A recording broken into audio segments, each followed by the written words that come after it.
In this episode, I'll be talking with Carla Bauchmueller of The Intuitive Rider. She is a licensed trainer of the German Federation at the highest level. She's a centered riding instructor and a yoga teacher. I really enjoyed talking with Carla. She exudes joy and it is quite contagious. We'll talk about finding magical moments with your horse and in life. And we'll talk about the power of breathwork and mastering our emotions and how all of this affects our riding. I think you're going to love this episode. So here we go, episode 44. Hi, I'm Karen Rolfe, and welcome to Horse Training in Harmony. This podcast is about you making progress with your horse in a way that you both can love. It's about learning how to move and be in harmony. Because yes, you really can develop a horse to be both athletic and happy. When we show up as our best selves for our horses will show up for us. So, let's get started.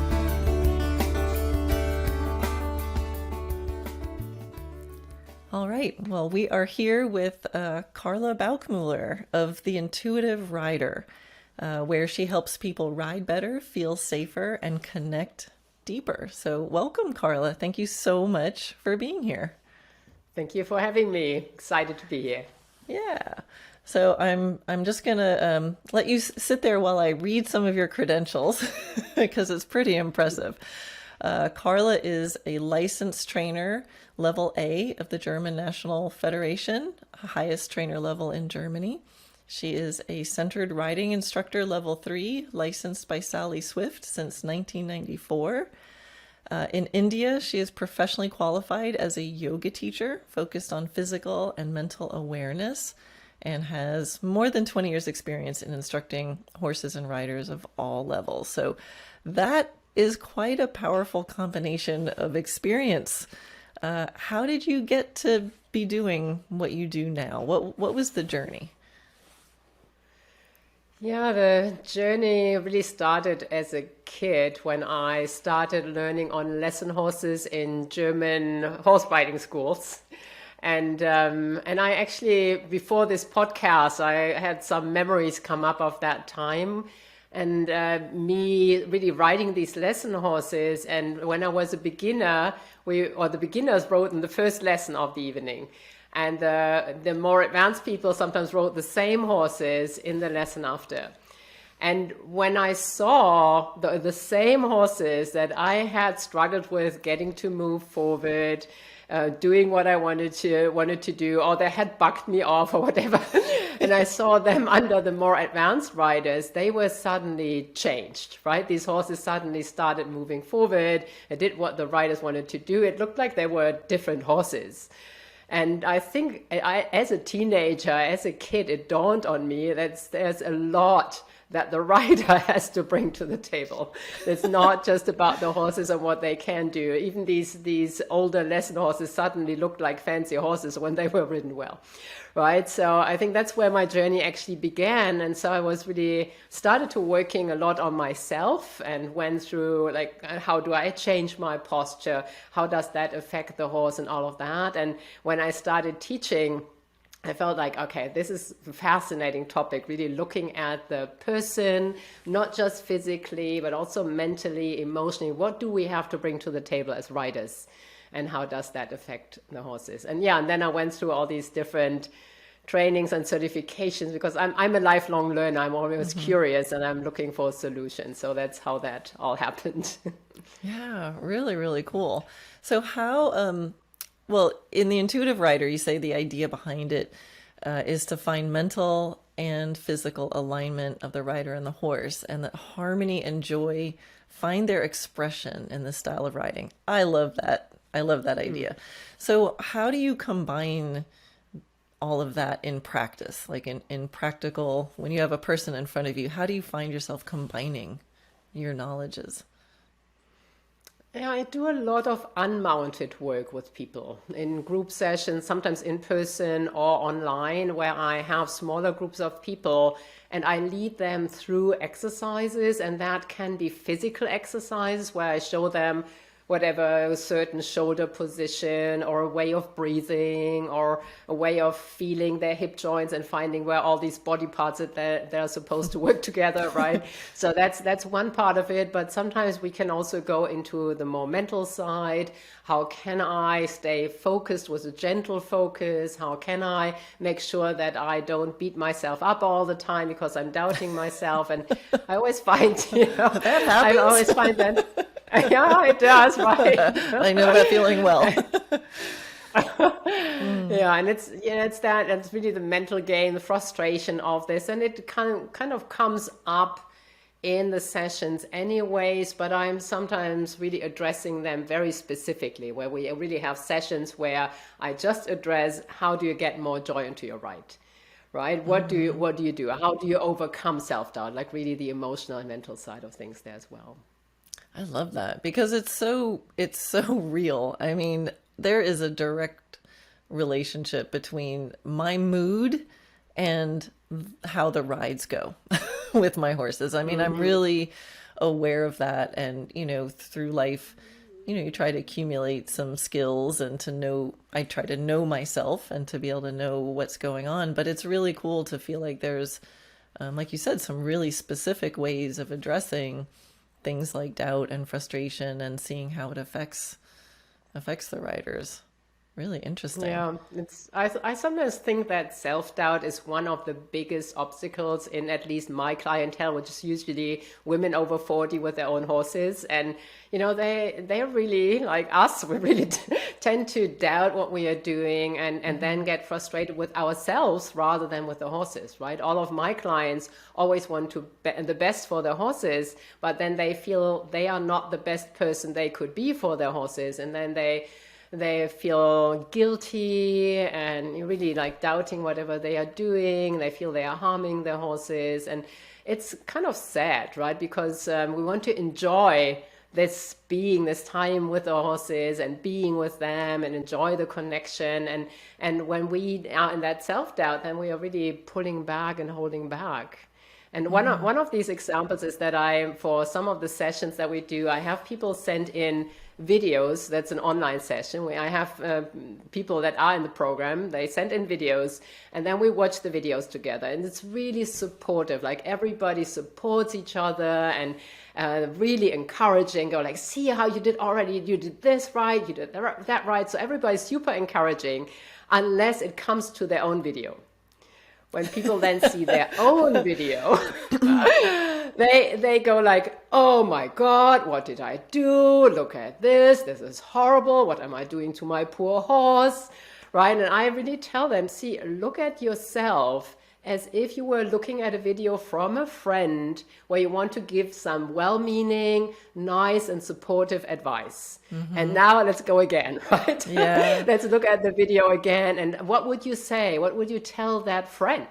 And then people really shift, right? They go like, okay, I have to become more observational. I have to see what's happening without already judging everything that I do. Yeah, that's so huge. And I have a line that if I have a student that starts talking badly about themselves, I'll stop and I go, don't talk about my student like that. Because for the same reason, it jars them into seeing themselves as, a person that they would never talk to another person like that. Yeah. I think humans have this lovely ability to stack emotions, right? We're having trouble with something and then we feel frustrated and then we feel mad at ourselves for feeling frustrated and that we're embarrassed that we're frustrated, that we got mad, that we, and pretty soon we're like stacked with all these emotions. So yeah, I think sometimes it's about finding the first moment of it and recognizing it. So I love that you're able to bring awareness to that and to create an environment where people get to experience feeling support from each other. Because I think sometimes also people are imagining that that's what other people are thinking about them. And so I love that you're providing this circumstance where people can get really good positive feedback from others. Yeah, it's Yeah. it's really beautiful to watch, right? When sometimes we watch a little video and then I just say to everybody, like, what's your first impression? And let's really go for the things that are already working, right? So and then we share and people say, so this is already working and this is good. And even if it's in that whatever 5-minute video, if it's just like 3 seconds of something working, we've got something to get started with, right? So it means the writer actually can do it. Maybe they cannot hold it yet. They cannot hold it for 5 minutes, but their body and their system knows how to do it. So let's grab these 3 seconds that we had where it was actually working. And that's kind of fun too, because then you feel you can expand from these moments where it is actually working. Yeah, really cool. You have, I'm looking at all the different sort of offers, courses and ways that you help people.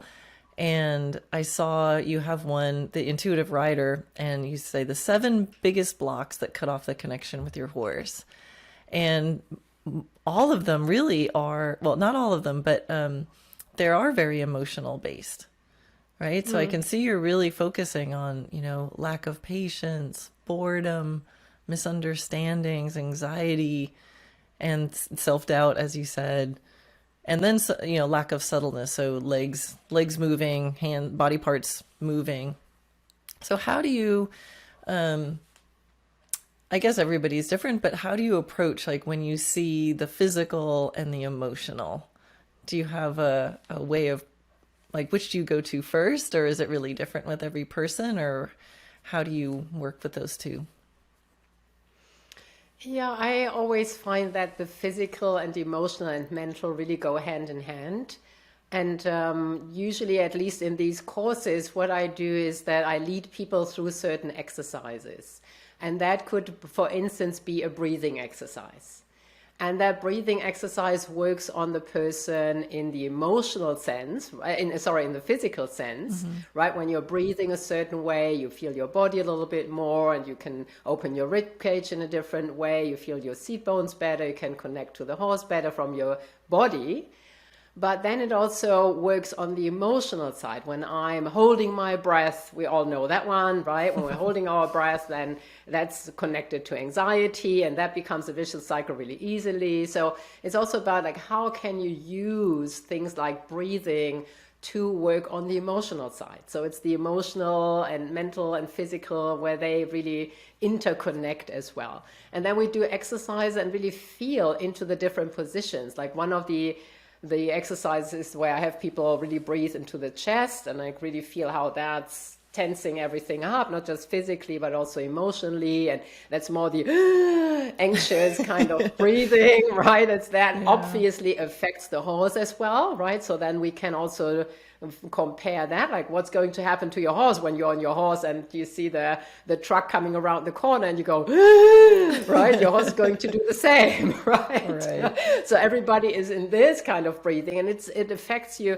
physically, because then you start bracing, your center of gravity comes up, so you're actually less safe in the saddle because you are not as connected anymore, and you're anxious, and your mental game starts going like, oh, I'm going to come off, blah, blah, blah.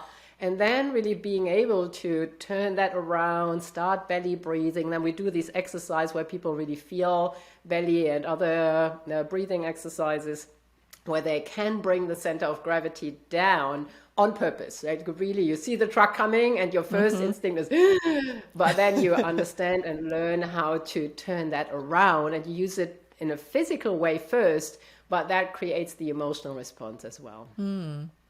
That's cool, because I was gonna ask you, if a tip for people out there, things don't feel right with how they're riding their horse. Like, how do they know whether to, is it an emotional or is it physical, like where to start? But I think, like, from what you just said, the breathing is kind of the beautiful thing about breath work, is it really connects the two. So I don't know, would that be safe to say, if you're not sure where to start, maybe start with breathing? Is that? Yeah, I think breathing is always a fascinating thing because it is so between the subconscious and the conscious, right? We can really affect things there.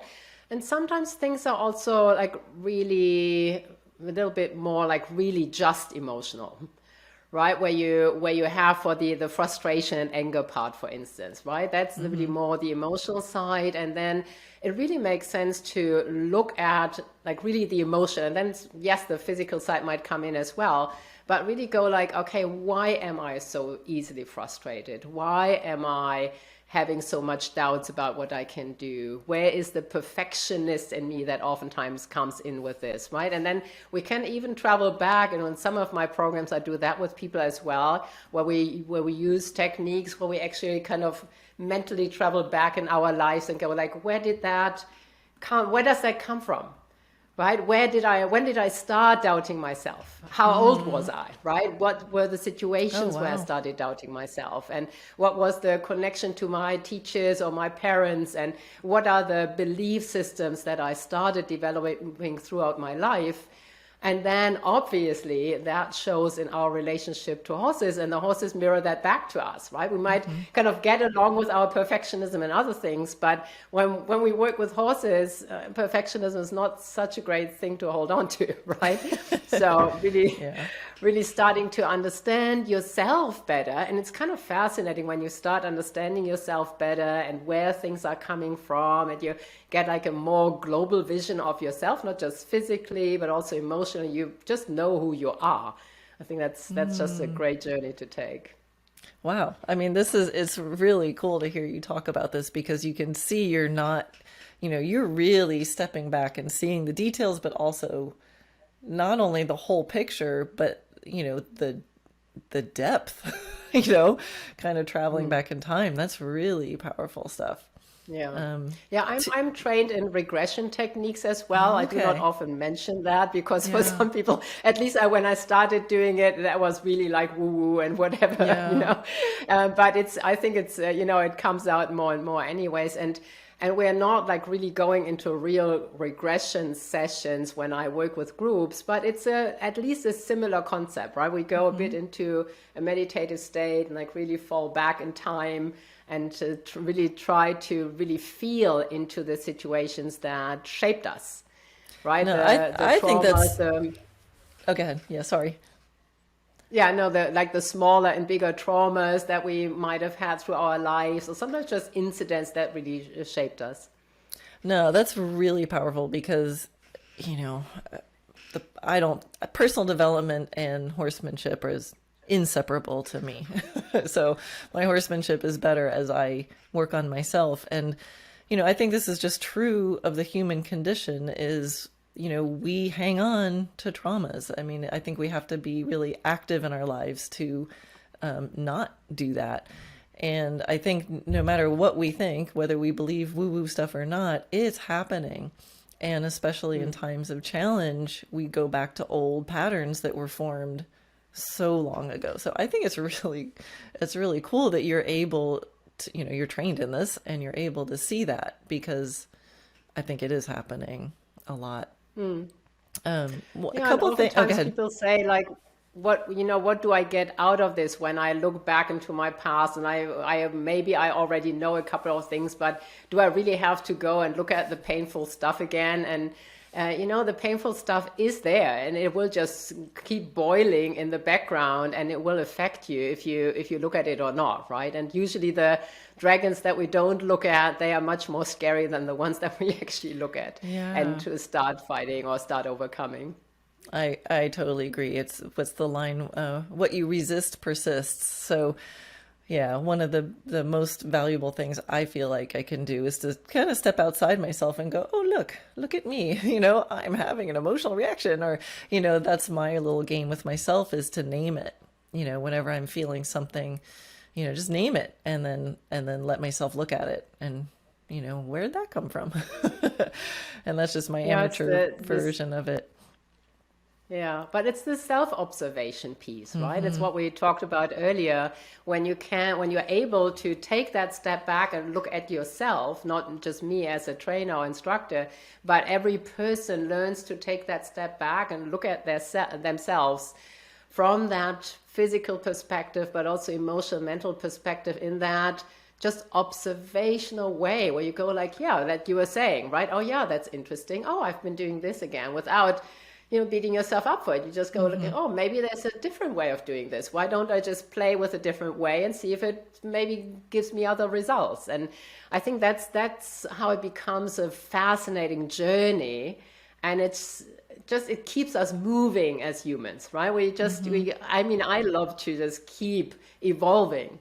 And I think the horses are really asking for that as well. When we just lean back and we just keep doing our old stuff, or when we get trapped in these emotions, that's not good for them. So they can be a really strong motivator. And that's actually what I see with my clients. They might not do all this work for themselves, but they do it because they feel that their horses are better off, right? Yeah. So, they start doing whatever strength training or something because it makes them a better rider. And they might look at their emotions more because they know their horse will be better off when they are clearer and more open and less closed and all of that. We humans are so funny. There's one piece because you talk a lot about the self-doubt and the perfectionism. So I think it's a really interesting play between not letting perfectionism have a negative effect, but on the other hand, keeping a high standard. So this, self-doubt, perfectionism, how do we navigate through that, but without saying, oh, I don't care how do we keep high standards and have excellent results without letting that perfectionism creep in? How share some wisdom around that. Yes, yeah, that's a really good point because I definitely want that as well. The beautiful moments and having more and more of the beautiful moments, and like really, I'm ready. I'm personally really ready to work really hard on myself to get more and more of that beauty and perfection at one stage, right? As close as we can come to perfection. And definitely, especially as dressage riders, I think more than in anything else, probably. It's like, can you get this movement a little smoother? Can you get this connection to your horse even better, right? So it's definitely a big, big, big driving force for me and also for my clients, because that's what I'm talking to in my clients as well. So yes, definitely they're wanting for more, wanting for the beauty, wanting for the expression, all of that. I have what I find a really, really cool idea about this is when you look at the things that are already working, like these 3 seconds that I talked earlier about, right? You've got like a 5-minute video, there are 3 seconds where things really work, things came together, you suddenly feel yourself, you suddenly feel a connection to your horse, you suddenly feel that you got your body parts in the right place in all of this. I call these the magical moments. And when you take a moment to really feel into these magical moments and celebrate them and feel the joy that creates, right? You've got this moment and everything inside of you goes like, oh, that's so beautiful, right? So it's kind of I feel it like a wave of joy that goes through my heart and goes through my being. And I feel that the horses pick up on that as well, where they also go like, that feels good, that feels connected, that's beautiful. And when you go for these big moments of joy, these magical moments, and you build them more and more and more, then the joy becomes an antidote to the perfectionism, but you're still striving to get more of these beautiful moments. So you're still striving for the beauty, but the perfectionism is not in the way, because the joy that you're feeling and finding is your motivator. I love that. The joy is the antidote to the perfectionism. Yeah. Oh, I love that. And yeah, I feel like, that celebration is so important on so many levels because it marks the moment. The horses, I think, are living to feel us go, yes. Yeah. So, we start breathing when we celebrate that. That's beautiful. Yeah. Yeah. It's, that's so fascinating to me, and people do a lot, and I love positive reinforcement and praising the horses, and I think that's, you know, that's one of the biggest and most important pieces in horse training. But sometimes we forget that these little moments, or not so little, but these joy moments, that's actually a reward for our horses. Yeah. And I can feel how the horses are really picking up on this, just this little, that was good. And sometimes we can express this through our voice. We can, you know, good boy, or nice, or well done, or something. And that can encourage us and the horses. But sometimes we don't even have to. Right, we do these movements, and again, especially in dressage, when you've got the moment, we go like, wow, that was really a beautiful moment. Then you don't really have the time to, you know, whatever, pet them or whatever, you know, you just go like internally, you go, ah, beautiful, let's keep moving, Yes. right? We're still in the movement. And the horses so start connecting to that as well, which took me quite a while to understand. But I can feel it when I ride. I don't have to be as loud anymore. With some horses, I'm loud. I go like, yes, you can do this. And yeah, we're doing it. Hooray. Yeah. But with some horses, I can be very quiet. It's just this, ooh, this joy. And I feel the horse picking up on it. And then we have more energy, basically, to move on, to kind of float on onwards. Oh, I love that. And I think it is important with dressage, because with dressage, it always could be better, right? With jumping, it's like you made it over the jump. Yes. But with dressage, you can do something excellent, and it could always, you know, be better. So I think it's so important to focus on the joy, and to let yourself feel it, and enjoy because that's really what it's about. If it feels harmonious, it's harmonious. And that really is, to me, that's the goal, is you and your horse are sharing something together. Yeah. Maybe even a little bit more important than the exact angle of your shoulder in that moment. Because if you have joy, then you can always go tweak the angle, you know? Yeah. Yeah, exactly. And most of my clients are not necessarily dressage riders, right? But they want the fine-tuned connection with the horses, right? And then it doesn't really matter what type of saddle, what type of equipment, what type of horse, what type of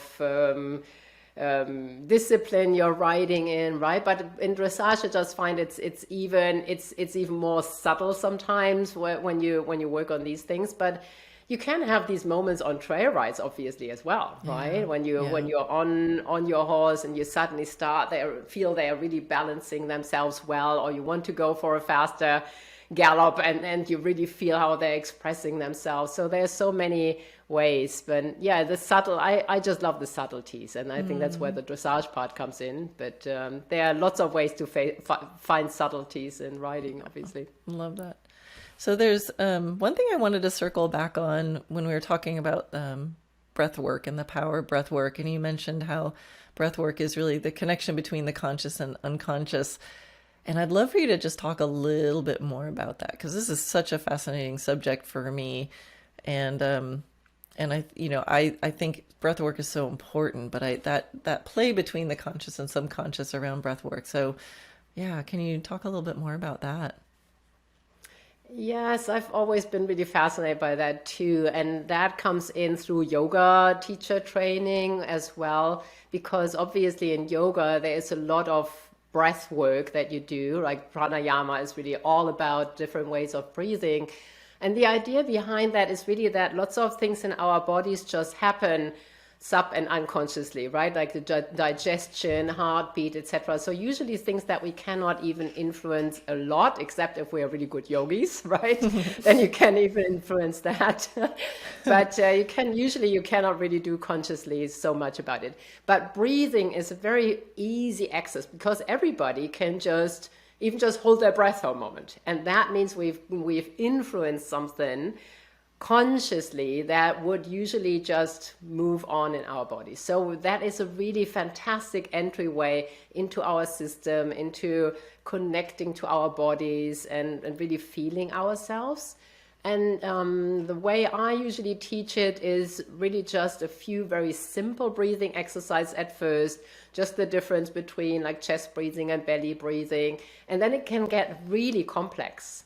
right? So, and I keep things really simple so that people can really follow it. And but you can do beautiful things, right? You can like really feel your torso and different tensions, positive tension in your body that you can build up if you need it for the communication with your horse and your position. You can use it if you want more energy in your horse, or if you want to calm the energy down, like the quickness of your breath, the way you are exhaling, the way you are inhaling. There's so many different fascinating things to do, and also getting a rhythm into the whole thing, because rhythm is such an important thing in riding anyways, and breathing is all about rhythm too, right? So that's where we can really tap into these, let's say, like the deep knowledge inside of your body that you pull out through that, and then find the connection to yourself, and through that to your horse. And the horses obviously breathe or don't breathe as well. Yeah. Right. Yeah. So I always say, like, sometimes I had a clinic the other day.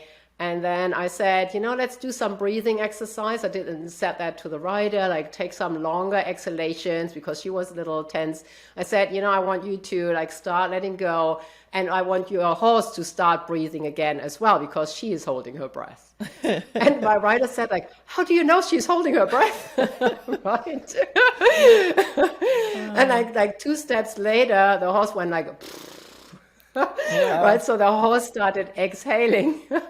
And That's awesome. took that really long exhale and said, see, this was what the horse was holding back. You could literally like feel and see it in the horse that the horse was holding her breath and didn't really breathe through. Yeah. And the moment the rider started breathing, the horse started breathing too. And so it's also this beautiful connection, no mind connection between rider and horse that can happen through the breathing. So it's really cool, and it's instant. Like when I start breathing exercises with my people, I've got like in 90% of cases, I have an instant reaction of the horses as well. That's so interesting, because I am aware of this, and sometimes I'll feel my horse like, I feel like, ooh, they're about to snort, but they're not, and I'll go around going, like try that. It's not very sophisticated, but I have one of my horses tends to be like she holds and then releases energy. That's just kind of how she is with everything. And often when I first ride her, she's holding her breath, and then her first snorts are like really explosive and like almost like a coughing snort. And then she gets that out, and then she's more normal. But I bet you there's if I thought of breathing exercises when I first get on her, in a little bit more, instead of me just snorting, imitating the snort. Now that you're talking about this, I really feel like I should be doing some sort of breath work when I just first get on her and start to walk. I'm wondering, that would be a really fun experiment. Yes. Yeah. What kind of breath work would you recommend? Too. Sorry, I talked right. No, good. We're both so excited. The small. Yeah, exactly. And I love your idea of the snorting, actually, right? Because that releases as well. And what it also does, like you snorting, right? So because what it does, it also engages the diaphragm, and the diaphragm is even connected to our psoas muscles. So it's a really deep core muscle. So we even have a physical connection there as well, where your horse probably, like if she released her diaphragm a little earlier, that would probably really help her too. So, but I like the idea of snorting, because sometimes you can just really do certain things that you want your horse to mirror, right? Like in other exercises we do with the horses as well. You do something, and I had clients who actually yawned with their horses when they wanted the horses to relax. They did like an exaggerated yawn, like a couple of times, to get the horses to yawn, and that always worked. Yeah. So that's a fascinating way of doing it.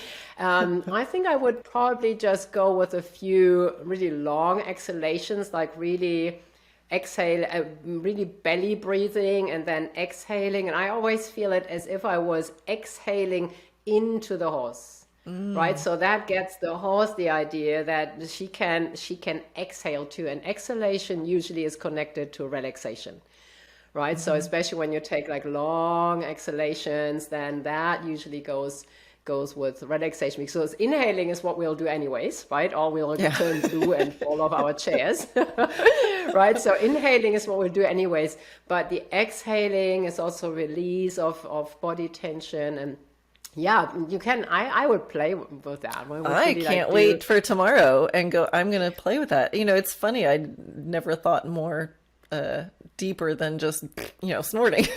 So I'm really excited. I'll let you know how that goes next time I ride her, because I think that's going to be a nice just kind of practice to do regularly with her, is just think about that, because I'm not thinking about it until I feel her getting ready, imminently snorting. So I need to think about that sooner. All right, cool. Yeah. One, it's back when you were talking about the joy and feeling the harmony, it kind of reminded me of something I saw in one of the courses that you have. You have a course called Energetic Oneness. And the more I talk to you, the more I'm getting a picture of what you're meaning by that. But yeah, talk a little bit about this energetic oneness and how you actually can teach people how to do that, because that's kind of cool. Yeah. And I'm in love with that title too, because that's what we want, right? We want this connection, not just physical, but also like that emotional connection and energetic connection. And basically, what I mean by that is that you feel into your own energy and you connect to your horse from that energy. So a simple thing that I think we all know how to do is how to like really connect heart to heart, right? Where just, you might just be standing next to your horse and you're just really relaxed and your horse really just wants to be with you. And there's just this sweetness that comes with this, where we just feel we're just connecting heart to heart. So people would probably not call it that way necessarily, but it's this feeling of there is this flow between the two beings and the love basically that we have, right? So this is something that we are usually, that we know how to do, and we do it all the time, but we do not necessarily do it consciously again, right? We don't really work with that kind of energy, and it's really an energy that you can bring in more, that you can work with. So for instance, through the magical moments, that's one of these where this is so heart opening and so connecting. So you're really working with the energies of the heart center, basically similar to the chakras, right? So the heart center, the opening here. And that is something that I make more conscious again, and I get people to feel into it and make it repeatable and usable, right? So that you have more and more of this. But that also means that we have to find out what keeps you from feeling that, right? So what keeps you from, because we all know it feels amazing to be open and connected and soft, not just with the horses, but with other beings, with other humans as well. We know how beautiful it feels, but then what keeps us from doing that? And that's always the question that I ask, and that's where we come back to the regression part, right? So why am I holding back? Is it maybe the perfectionist or the self-doubt that I go, does my horse really want to connect with me? How am I feeling today? Maybe I had a really bad day, or I've got like some memories come up, and that creates the closing.